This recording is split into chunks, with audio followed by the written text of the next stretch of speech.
అడ్డుకోవడం. ఇప్పుడు ఇంతవరకు మనం చెప్పింది ఏంటంటే క్యాన్సర్ రాకుండా ఉండాలి అంటే కొన్ని రకాల మన చేతిలో ఉండేటివి ఏంటంటే స్మోకింగ్, ఆల్కహాల్, ఇంకొకటి వెయిట్ కంట్రోల్, ఇవన్నీ చేసుకుంటే కొన్ని రకాల క్యాన్సర్స్ రాకుండా మనం అడ్డుకోవచ్చు. ఏజ్ అనేది మన చేతిలో లేదు కాబట్టి దాన్ని మనం అడ్డుకోలేము. ఇంకొకటి క్యాన్సర్స్కి వ్యాక్సిన్స్ ఉన్నాయా, స్క్రీన్ టెస్ట్ ఉన్నాయా? ఉన్నాయి. అన్ని క్యాన్సర్స్కి స్క్రీనింగ్ టెస్ట్ లేవు. కొన్ని క్యాన్సర్స్ మాత్రమే స్క్రీనింగ్ టెస్ట్ అనేవి ఉన్నాయి. స్క్రీనింగ్ టెస్ట్ అంటే ఏంటంటే సమాజంలో 100 మంది క్యాన్సర్లు తీసుకుంటే దాదాపు 60 నుంచి 70% క్యాన్సర్లు ఈ స్క్రీనింగ్ టెస్టుల వల్లే బయటపడి మనం వాటి రాకుండా అడ్డుకోవచ్చు. ఉదాహరణకి బ్రెస్ట్ క్యాన్సర్ 100లో 30 మందికి ఉంటారండి. 100 క్యాన్సర్ పేషెంట్లు వస్తే దాంట్లో 30% వరకు దాదాపు వాళ్ళే ఉంటారు. ఇంకొకటి సర్వైకల్ క్యాన్సర్, ఇంకొకటి ఎండోమెట్రియల్ క్యాన్సర్, ఇంకొకటి లంగ్ క్యాన్సర్, స్కిన్ క్యాన్సర్, పెద్ద పేగు క్యాన్సర్, స్టమక్ క్యాన్సర్, వీటికన్నిటికీ కూడా స్క్రీనింగ్ ముందుగానే గుర్తించి మనకు ఏదైనా ప్రాబ్లం ఉంటే వాటిని మనము సాల్వ్ చేసుకోవచ్చు. ఉదాహరణకి ఒక్కొక్క క్యాన్సర్ గురించి ఏ టెస్ట్ ఉన్నాయి, వాటికి ఎలా మనం స్క్రీన్ చేసుకోవాలి, ఎప్పుడు చేసుకోవాలి చెప్తాను. ఉదాహరణకి బ్రెస్ట్ క్యాన్సర్. మళ్ళీ చెప్తున్నాను, ఏ క్యాన్సర్ అయినా మన ఇంట్లో లేదు, మా ఫాదర్కి లేదు, మదర్కి లేదు, ఇంకొకరికి లేదు, నాకు రాదు అనేది తప్పండి. ప్రతి ఒక్కరికి క్యాన్సర్ వచ్చే అవకాశం ఉంటుంది. కాబట్టి స్క్రీనింగ్ ఈజ్ మస్ట్. ఎవరికి చేసుకోవాలి, ఏ ఏజ్లో చేసుకోవాలి, ఏ టెస్ట్ చేసుకోవాలి. అన్నిటికంటే most common cancer breast cancer. Breast cancer ఏంటంటే మేల్కు రావచ్చు, ఫిమేల్కు రావచ్చు. ఫిమేల్కి వచ్చేది వెరీ వెరీ వెరీ రేర్ అండి. ఉదాహరణకి బ్రెస్ట్ క్యాన్సర్లో లంప్ అనేది, స్వెల్లింగ్ అనేది వస్తే పెయిన్ లేదు కాబట్టి మనకు చాలా మంది ఏమనుకుంటారంటే పాత్ర వాళ్ళంటే ఏదో ప్లేట్ తగిలిందని, లేదా డోర్ తగిలిందని, బాత్రూమ్ డోర్ తగిలిందని వాళ్ళు. నిన్న కూడా సేమ్ ఒక పేషెంట్, చదువుకున్న పేషెంట్, ప్రొఫెసర్, బాత్రూంలో డోర్ తగిలిందని 2 months నుంచి అలానే ఉన్నది. ఇలా ఉంటాయి అన్నమాట. బాత్రూమ్ డోర్ తగిలినా తగిలినా లంప్ అని ఉన్నప్పుడు. ఇంకొకటి నొప్పి లేదు. క్యాన్సర్లో నొప్పి అనేది చాలా చాలా లేటుగా వస్తుందండి. నొప్పి వస్తే జనరల్గా అది అడ్వాన్స్డ్ క్యాన్సర్ అని అర్థం. నొప్పి లేదు అంటే చాలా అర్లీ క్యాన్సర్ అండి. నొప్పి లేని గడ్డలన్నీ క్యాన్సర్ కావు, నొప్పి ఉన్న గడ్డలన్నీ క్యాన్సర్ కావు. అర్థమైందా? నొప్పి లేని గడ్డలన్నీ కూడా క్యాన్సర్ కావు, నొప్పి ఉన్న గడ్డలు కూడా క్యాన్సర్ కావు. అలానే అందుకని గడ్డ ఉందా, దాని అది ఏంటి, అది మంచి గడ్డ చెడు గడ్డ, ఏ గడ్డ అయినా సరే రొమ్ములో ఉన్న గడ్డ ఫస్ట్ తీసేసుకోవాలి. సూది పరీక్ష డాక్టర్ చెప్తారు, సూది పరీక్ష చేస్తారు.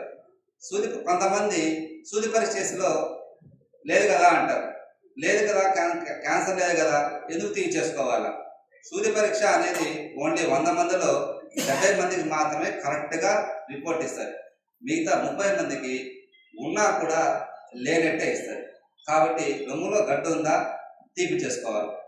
ఇది మాత్రం మస్ట్. స్క్రీనింగ్ దీనికి ఎలా చేసుకోవాలి? రొమ్ములో క్యాన్సర్ స్క్రీనింగ్ అంటే 45 సంవత్సరాలు ఉన్న ఎవరైనా, ఏ మహిళ అయినా, మగవాళ్ళకి అవసరం లేదు, ఏ మహిళ అయినా వాళ్ళకి బేసిక్ టెస్ట్ వచ్చి మ్యామోగ్రామ్. మ్యామోగ్రామ్ అంటే ఓన్లీ సింపుల్ ఎక్స్రే అండి. అది పెద్దగా ఖర్చు కూడా కాదు. మ్యామోగ్రామ్ బ్రెస్ట్కి మాత్రమే ఎక్స్రే చేస్తారు. దాంట్లో మనకు రిపోర్ట్ క్లియర్ కట్గా చెప్తారు. ఎందుకు మ్యామోగ్రామ్ చేసుకోవాలి అంటే even less than 1 centimetre, less than 0.5 centimetre ఉన్నా కూడా ఆ మ్యామోగ్రామ్ అనేది మనకు క్లియర్ కట్గా చెప్తారు. కొన్ని సందర్భాల్లో క్యాన్సర్ కాకపోయినా కొన్ని ప్రీ క్యాన్సరస్ లీజన్స్ అంటాం. అంటే దాన్ని వదిలేస్తే ఇంకొక 5 yearsకో 10 yearsకో 15 yearsకో అది క్యాన్సర్గా మారిపోతుంది అన్నమాట. అటువంటి లీజన్స్, అటువంటి గడ్డలు ఏదైనా ఉన్నా అది మనకు మ్యామోగ్రామ్ అనేది క్రిస్టల్ క్లియర్గా చెప్తారు. కొంతమంది యూట్యూబ్లో చెప్తుంటారు సెల్ఫ్ బ్రెస్ట్ ఎగ్జామినేషన్ ఎలా చేసుకోవాలి ఏంటి అనేది. అదేమి గోల్డ్ స్టాండర్డ్ టెస్ట్ కాదు, కానీ చేసుకోవడం తప్పు లేదు. యూట్యూబ్లో ఎవరు చూసినా సెల్ఫ్ బ్రెస్ట్ ఎగ్జామినేషన్ అంటే ఎలా చేసుకోవాలి అనేది తెలుస్తుంది. అంటే రొమ్ములో గడ్డ ఉంటేనే అది చెప్తుంది. మ్యామోగ్రామ్లో అలా కాదు. గడ్డ లేకపోయినా, చిన్నది తెలియక చేతికి తగలకపోయినా, లేదా క్యాన్సర్ వచ్చే సూచనలు ప్రీ మ్యాలిగ్నెంట్ కండిషన్స్ అంటారు, అటువంటివి ఏమైనా ఉన్నా కూడా మనకు మ్యామోగ్రామ్ చెప్తుంది. కాబట్టి మ్యామోగ్రామ్ అనేది 45 ఇయర్స్ తర్వాత అట్లీస్ట్ ఇయర్లీ వన్స్ అనేది కంపల్సరీ చేసుకోవాలి. అట్లీస్ట్ మీ బర్త్డేకి మీరు ఏదో గిఫ్ట్ ఇచ్చే బదులు ఒక మ్యామోగ్రామ్ చేయించుకోండి, సరిపోతుంది. That is the best way to prevent breast cancer. ఇంకొకటి సర్వైకల్ క్యాన్సర్. సర్వైకల్ క్యాన్సర్ అంటే గర్భాశయ ముఖద్వారానికి సంబంధించిన క్యాన్సర్. ఇది కూడా one of the most common, చాలా కామన్ క్యాన్సర్. ఇది ఎలా చేస్తాము అంటే జనరల్గా 21 సంవత్సరాలలోనే ప్యాప్ స్మియర్ అంటారు. ప్యాప్ స్మియర్ అంటే స్మాల్ టెస్ట్, వితిన్ 1 సెకండ్లో అయిపోతుంది. ఎన్ని డాక్టర్ దగ్గరికి పోయినా, మీకు గైనకాలజిస్ట్ దగ్గరికి వెళ్తే ప్యాప్ స్మియర్ అంటే వాళ్ళే చేస్తారు. 21 to 21 ఇయర్స్ జనరల్గా చేస్తారు. ఎవ్రీ 3 ఇయర్స్కి ఒకసారి చేస్తారు. 29 ఇయర్స్ తర్వాత ప్యాప్ స్మియర్లో వచ్చే రిపోర్ట్ బట్టి మళ్ళీ హెచ్పివి డిఎన్ఏ టెస్ట్ అవన్నీ రకరకాలు ఉంటాయి. అది మీకు అవసరం లేదు. ప్యాప్ స్మియర్ చాలా తక్కువ కాస్ట్, ఓన్లీ హండ్రెడ్స్లో ఉంటుంది. 21 ఇయర్స్ దాటిన తర్వాత ఎవరైనా ప్రతి ఒక్కరూ ప్యాప్ స్మియర్ చేసుకోవడం అర్హులు. అది కూడా 3 ఇయర్స్కి ఒకసారి. ఎస్పెషలీ అట్లీస్ట్ మన ఇండియాలో 21 ఇయర్స్ అంటే ఎవరు కూడా చేసుకోరు జనరల్గా. అట్లీస్ట్ 29 ఇయర్స్ దాటిన తర్వాత అయినా, అట్లీస్ట్ 40 ఇయర్స్ అయినా దాటిన తర్వాత అయినా ప్యాప్ స్మియర్ సంవత్సరానికి ఒకసారి చేసుకొని దాంట్లో వచ్చే రిపోర్ట్ బట్టి చేసుకోవాలి. ఇప్పుడు వీటి గురించి లక్షణాలు, సర్వైకల్ క్యాన్సర్ లక్షణాలు ఎలా ఉంటుంది అంటే, ఒకటి బ్లీడింగ్ అండి. హెవీ బ్లీడింగ్ ఉంటుంది. హెవీ బ్లీడింగ్ అది కూడా ఎప్పుడంటే, బ్లీడింగ్ మన కంపల్సరీ ఆగిపోయిన తర్వాత, ముట్లు ఆగిపోయిన తర్వాత కొంతమందికి వస్తుంది. కొంతమందికి ముట్లు మామూలుగానే 45 ఏళ్ళ లోపలే మామూలు నెలసరి అవుతూ ఉంటుంది. దాంతోపాటు కూడా ఇట్లా బ్లీడింగ్ ఎక్కువ ఉంటుంది. ఇంకొకటి భర్తతో కలిసినప్పుడు కూడా బ్లీడింగ్ అనేది ఎక్కువగా ఉంటుంది. ఇంకొకటి వైట్ డిశ్చార్జ్ అంటారు. White discharge, foul smell discharge, foul smell వాసన ఎక్కువ ఉంటుంది. ఇటువంటివన్నీ కూడా అలార్మింగ్ సైన్స్ అన్నమాట. గర్భాశయ ముఖద్వారానికి, గర్భసంచికి సంబంధించిన క్యాన్సర్స్ రెండింటిని రూల్ అవుట్ చేసుకోవడానికి Pap smear is the gold standard test. And gynaecologist చూడాలి, చూసి ఏమి లేదు అంటేనే లేనట్టు లెక్క. Next ultrasound abdomen.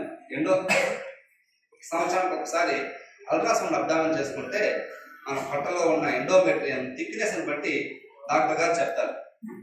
దాన్ని బట్టి మనము గర్భసంచికి సంబంధించిన క్యాన్సర్లు ఏమైనా ఉందా అనేది ఇవన్నీ ప్రివెంటబుల్ క్యాన్సర్స్, ముందుగానే మనం రియాక్ట్ అవ్వడానికి. నెక్స్ట్ పెద్దపేగుకు సంబంధించిన క్యాన్సర్. పెద్దపేగుకు సంబంధించిన క్యాన్సర్ ఎవరికి వస్తుంది? ఎవరికైనా రావచ్చు. ఎస్పెషలీ రిస్క్ ఎవరికంటే మోర్ దాన్ 50 ఇయర్స్ తర్వాత ఉన్న వాళ్ళందరూ రిస్కే. ఆ రిస్క్ అంటే ఏంటంటే మామూలుగా మైల్డ్, మోడరేట్, సివియర్ అంటారు. ఈ 50 ఏళ్ళు దాటిన వాళ్ళందరూ కూడా మోడరేట్ రిస్క్ అంటే యావరేజ్ రిస్క్. అందరూ everybody is at risk for colon cancer. అంటే పెద్ద పేగుకు సంబంధించిన క్యాన్సర్ అందరూ ఎలిజిబుల్ అనమాట. అది దానికి సింపుల్ టెస్ట్ అంటే అది కూడా ఓన్లీ కొలనోస్కోపీ టెస్ట్ సరిపోతుంది.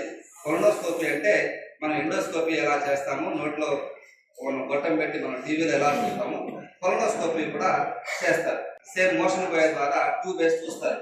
ఒకసారి చేసుకుంటే మళ్ళా జనరల్గా 5 ఇయర్స్ వరకు మళ్ళీ ఆ టెస్ట్ అవసరం లేదు. ఇవి కూడా కామన్ క్యాన్సర్ మన ఇండియాలో. కాబట్టి colonoscopy is the gold standard test. మిగతా సిటీ స్కాన్ అంట, ఇవంట అవన్నీ పనికిరావు. Colonoscopy is the gold standard test for పెద్ద పేగు క్యాన్సర్ చూడడానికి అన్నమాట. అప్పర్ జిఐ ఎండోస్కోపీ ఎందుకు చేస్తామంటే ఇది కూడా అంతే. 50 ఏళ్ళ దాటిన వాళ్ళందరికీ కూడా ఒకసారి ఎండోస్కోపీ చూస్తాము. ఎండోస్కోపీ చూసిన తర్వాత దాంట్లో చూసి చెప్తారు. నార్మల్గా ఉంటే మనం 5 ఇయర్స్ వరకు ఏ ఎండోస్కోపీ కానీ కొలనోస్కోపీ కానీ ఏం అవసరం ఉండదు. ఇవి ఎలా ఉంటాయంటే వాటి లక్షణాలు అంటే మీకు ఎన్ని సింపుల్గా చెప్తున్నాను. ఈ మోషన్లో బ్లడ్ పడడం. మోషన్లో బ్లడ్ పడడం మన అందరికీ కూడా ఏమనుకుంటారంటే జనరల్గా ఫైల్స్ అంటే హెమరాయిడ్స్, ఇంకొకటి లిజర్ అంటాము, ఇంకొకటి గ్యాస్ట్రైటిస్ వల్ల కూడా కొంతమందికి పడుతూ ఉన్నట్టుంటారు. కరెక్ట్ అండి. 100లో 95 మందికి కూడా ఫైల్స్ వల్లే క్యాన్సర్ మోషన్లో బ్లడ్ పడేది. మిగతాది రకరకాల కాజెస్ ఉన్నాయి కానీ అవన్నీ మీకు అనవసరము.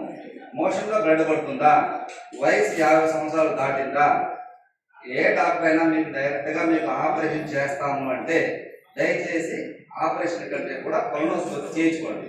కొలనోస్కోపీలో ఏమీ లేదు అంటే ఆ డాక్టర్ మీరు ఫైల్స్ ఆపరేషన్ చేయండి, ఇంకో ఆపరేషన్ చేయండి, దానికి మీరు సన్నద్ధంగా 50 సంవత్సరాలు దాటి మోషన్ లో బ్లీడింగ్ పడుతూ ఉంది అంటే కొలనోస్కోపీ ఇస్ మస్ట్. కొలనోస్కోపీ చేసిన తర్వాతనే మిగతా ఏమైనా చేయొచ్చు. ఎందుకంటే మా దగ్గరికి చాలా కామన్ వస్తారు, డాక్టర్ దగ్గరికి వెళ్తారు, బ్లీడింగ్ అంటారు, ఫైల్స్ అంటారు, చిన్న ఆపరేషన్ చేసుకుంటారు, మళ్ళా 1 మంత్ తర్వాత బ్లీడింగ్ తగ్గదు, మళ్ళా 2 మంత్స్ తర్వాత మళ్ళా వెళ్తారు, మందులు తగ్గదు, అప్పుడు కొలనోస్కోపీ చేస్తే అప్పుడు విషయం బయటపడతారు.